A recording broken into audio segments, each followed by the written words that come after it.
You don't usually notice self-trust changing your life in one big moment because it doesn't announce itself.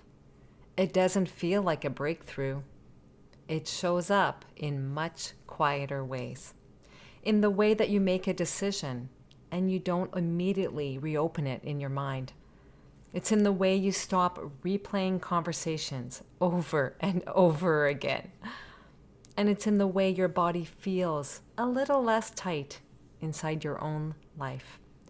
And if you've been listening this month, as we've been talking about overthinking, self-doubt, and those small moments when you leave yourself, this episode is about what begins to happen when you slowly stop doing that. Not perfectly, not all at once, but gently. Come on in. It's time to choose your happy life. Wherever you are, whatever kind of day you're having, this is your reminder. You have a choice. If you're ready to break free from self-doubt and negative thinking, you're in the right place. Hi, I'm Marie, and this is the Choose Happy with Marie podcast. Welcome. Hello, how are you? I hope you're doing well. I'm looking out the window and it's raining. I'm really hoping the sun comes out soon and that we have summer soon. I've been noticing lately how much quieter I feel when I'm not constantly mentally revisiting everything I've already decided. And that's really what this month has been about. We've been exploring something that most people don't talk about in this way. It wasn't just overthinking. It's been about the moment when you stop trusting yourself and you don't even realize it's happening. We talked about why self-trust breaks down over time. We also talked about the exact micro moment when overthinking begins and how you leave yourself in everyday decisions, and also how to start noticing your own voice again. And today, I want to bring that full circle because awareness is powerful. That's where we start, but it's not the end of the process. So today is about something different. It's about what actually begins to change in your life when you start trusting yourself more consistently. It's not going to seem or appear dramatic, or it's not going to be done perfect either. So if you have perfectionist tendencies, please put them aside. But in small, almost unnoticeable ways at first. And I want to say something gently here, because I've noticed this in my own life too. It's not in a big, everything changed way, but rather in small internal shifts. Less mental noise, less emotional friction, and less of that feeling of being slightly disconnected from myself. And I didn't realize that at first, that that's what self-trust actually feels like. But looking back, that's exactly what it was. So let's talk about what that actually looks like in real life. The first way, you stop fighting yourself after decisions. I know many of you here don't like making decisions. I know that because I coach clients and, that gentle nudge to make a decision can be challenging at first. But one of the first things that begins to change when you start trusting yourself is this. You stop mentally reopening decisions that you've already made. And I want you to notice how subtle this is. Because most of the time, this doesn't feel like I don't trust myself. It actually feels like the following. Let me think about this just one more time. Or, did I handle that right? Or, maybe I should double check, one more time. Or, let me just make sure. Does any of that sound familiar? underneath what's happening is something deeper. It's a quiet disconnect from your own inner decision. So instead of staying with what you choose, you go back into it. You reanalyze it, you re-question it, you re-enter something that was already complete. And self-trust slowly changes that pattern. And it's not by removing doubt. There can still be doubt, but it's about changing your relationship with doubt. I want to share with you 3 ways that this can show up in real life. The first one, you might still think about things. What's the difference here is you don't spiral into long internal replays where you're trying to fix something that already happened. So you'll see that there's less reflections like, why did I say that? Or should I have said it differently? Or what did they think of me? And instead, you'll have reflections such as, okay, that happened. I can handle this. Or I can let that be enough. Also, you'll stop needing external validation after every decision. Does that happen to you? So instead of immediately asking someone, do you think that was okay what I said? Or what would you have done? You don't do that, or you do it less. You'll start to pause and you'll notice and you'll say to yourself, I already have an answer inside me. I just don't always trust it yet. And when you reach that moment, it's huge because you stop outsourcing your clarity so quickly. And even if a decision wasn't perfect, because we can't, you know the whole concept of perfection, right? We know that that's unrealistic. So even if a decision doesn't feel perfect or look perfect, what happens is you don't stay emotionally stuck in it for hours or days. You don't carry it like a weight. You don't mentally reopen the file over and over again. Instead, there's a quiet return to yourself where you say to yourself, I did the best I could with what I knew in the moment. If you can adopt those words, that's life-changing. And I'll repeat it. When you can get to the point where you say, I did the best I could with what I knew at the moment, that moves you forward. And this is where something really important happens. Your mind becomes less of a courtroom, less of a place where you're constantly relitigating yourself, and more of a place where you simply move forward. The second small way where your life starts to change when you start trusting yourself is more in a physical nature. Less mental, more physical now. Because when you're constantly second guessing yourself, your nervous system stays slightly activated. Not in an obvious panic way, but in a subtle, something still needs to be figured out way. And that creates exhaustion. So when self-trust starts to grow, something begins to soften. And here are 3 ways that can show up in your life. The first, you begin to realize, I don't need perfect certainty to move forward. And that alone reduces internal pressure because perfection stops being the requirement for action.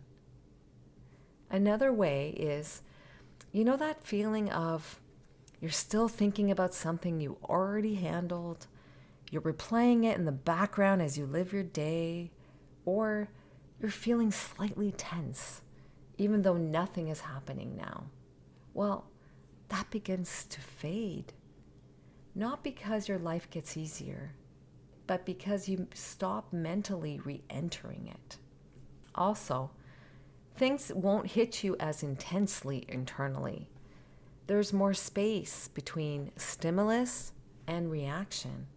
You'll take the time to pause and give yourself breathing room inside yourself. And I think this is something we underestimate. We think we're so tired from doing too much, and some of us are, but often we're tired from thinking too much about a decision that we made, that we could have done better. And with self-trust, it starts reducing that load. And the third way in which your life changes when you start trusting yourself is the most meaningful shift, I think, because this is where identity starts to realign. Not because you're becoming someone new, but because you stop abandoning yourself so often. And I want to share with you what that can look like. So let's say, instead of defaulting to, let's say, what makes sense, or what others expect of you, or what others prefer, right? Because that's how you've been living. I know, because I've been there. You start hearing yourself say, but what do I want? And that question becomes louder in your life. Don't get me wrong, you still care, but you don't automatically override yourself anymore. You don't instantly shape shift based on external input. What happens is there's more honesty within yourself. You'll feel more present, and you will gain internal stability. Not dramatic life changes, but rather small ones. And it can look like resting without guilt. You don't need to be working all the time. You can say no without over-explaining. If you've been with the show for a while, you've heard me say that the word no, N-O, can be a complete statement. We don't always have to explain why it's no. I know that's hard at first, but it just requires practice. It can also look like choosing what feels right for you instead of what feels expected of you. And most importantly, trusting your own preferences again. And slowly, you'll see your life starts to feel like it belongs to you again. Not because it changed externally, but because you stayed inside it. And I think that's the quiet truth of adopting self-trust. It doesn't give you a different life. It brings you back into your own life. So as we close the month of May, as these episodes came out in the month of May, I want to bring this all together.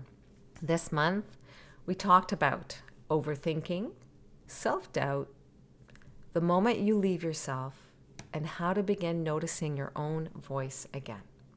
And the real shift was never about fixing anything. If you can just look at it as maybe it's something simpler. Something as simple as learning to stay with yourself a little longer than you're used to.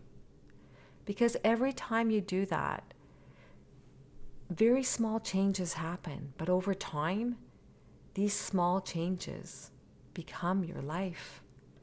Before we close out this month's episodes, if they resonated with you and you're noticing yourself, starting to see these patterns in your own life, you might want to go back and listen to them. Listen to the conversations we had, because this wasn't just one idea that I explored in a single episode. I actually took a different approach this past month, and I did a gradual unfolding because I wanted you to just have manageable chunks of information to absorb. I know you're multitasking while you're listening to the show, driving your car, washing your dishes, walking your dog, and any of those activities. So I want to give you just manageable chunks, and I hope you like that. Please let me know if you like that approach. So just a recap of the episodes. Episode 147, I'll repeat that. Episode 147 was about why you don't trust yourself, even when life looks fine on the outside. Episode 148 was about the exact moment when overthinking begins. It's that small shift where you leave yourself without realizing it. Episode 149 was about reconnecting to your own voice again, especially in those moments when doubt is loud. And this episode today, it's the integration of all of that. So if you want to deepen this work for yourself or notice your own patterns more clearly as they happen in real time, you can always go back and listen to the episodes that I just mentioned. But only if that feels supportive to you. Please know there's no pressure at all. It's just an invitation if they resonate with you. And as we close out this month together, I want to leave you with something simple. Remember, this month wasn't about fixing anything about you. It wasn't about becoming a different version of yourself. And it wasn't about learning how to never overthink again, because we are human beings and we are going to think and overthink and overanalyze. It was about something much quieter than that. It was about noticing the moments where you leave yourself and gently beginning to come back. Because self-trust isn't built in one big shift.